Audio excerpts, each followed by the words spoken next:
piece of the story that my ancestor Helena Mortensen and her family went through. Quote, the Willie Martin Handcart Company made the 5-mile climb over Rocky Ridge in a howling snowstorm with 18 to 24 inches of snow on the ground. The total distance between campsites was approximately 12 miles and took some immigrants over 20 hours. Wagons and handcarts were taken back to help many who had given up and lay beside the roadside. The morning after the exertion of Rocky Ridge, 13 bodies were buried in a shallow grave in Rock Creek Hollow. 2 of the men helping dig the circular grave in the morning died during the night and were buried in the common grave the next morning. End quote. This gripping experience is just one of the countless that my grandmother of 7th grade, Helena Mortensen, and her family went through in order to sacrifice all that they had for their religion. Today I will discuss, first, the history of Helena and her family and the prosperous life they lived in Denmark.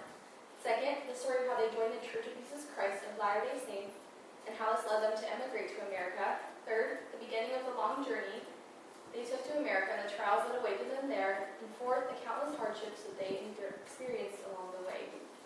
The Mortensen family lived a wonderful and prosperous life in the small town of Harbold, Denmark. Helena met and married Peter Pedersen in the Lutheran Church in 1827 in Malmö, Denmark. Together they bore 9 children. Peter, who was crippled in early time in their marriage, was being trained to be a Lutheran priest and also worked as a carpenter. The family was very well off in their community and had a large farm. Due to Peter's being crippled, most of the work of the farm fell onto the shoulders of Helena and her 2 oldest sons, Morten and Anders. In April of 1855, the family was introduced to the Church of Jesus Christ of Latter-day Saints, also known as Latter-day Saints or Mormon, by 2 missionaries. First time they visited, Helena was skeptical of their message and shooed them off her property. Peter was fascinated in what the young men had to say and invited them back into their home. A month later, in 1855, Helena and the rest of her family made the decision to be baptized into the LDS Church. Being baptized caused Helena's husband, Peter, to abandon his former quest of becoming a Lutheran priest.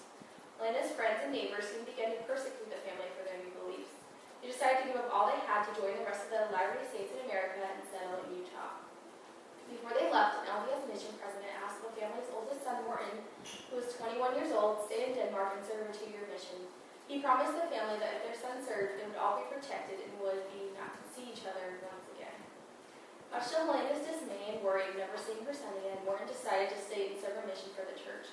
The family then set off on their 3-week boat ride to New York. The family reached New York in August of 1856. When they arrived, their last name was changed to Mortensen. They then took a train to Iowa. Helena and her family joined with a group of other LDS members who called themselves pioneers. They were divided into groups called companies and were given handcarts that had to be pulled by hand or with oxen. With Helena's husband, Peter, being crippled, her oldest son Morten being back in Denmark, it fell upon Helena and her children to pull the handcart. The family joined the Willie Martin Handcart Company and departed for Salt Lake City, Utah in late October. Due to setbacks, this group got a later start than others. Despite the coming winter and snowstorms, they decided to press on. Their journey was 1,300 miles long, and early on they were hit with heavy snowstorms. Each family was given extremely small rations of food, and hundreds of people died. One day, with her family on the brink of starvation, Helena discovered her old sewing pin cushion packed with her few belongings and remembered that it was filled with grain. For the rest of the journey, Helena supplemented her family's food with small portions of the grain from her sewing cushion, and this caused them to survive. In late December of 1856, the Mortensen family and the remaining company members who had survived made it to Parowan, Utah, where they decided to settle. Without Helena's resourcefulness and strong will for her family's survival, I would not be alive today. Today I shared with you the prosperous life that the Mortensen family left behind in Denmark, the sacrifices they made to join the Mormon Church, the journey to America and the trials that awaited them there, and the strong will and faith that my ancestors possessed in order to survive the many trials. 1 year after settling in Parowan, Utah, Helena's oldest son, Morten, joined his family. In Helena's personal journal, she wrote, quote, God has kept his promise of uniting my family once more. With faith in God, one can overcome anything, end quote.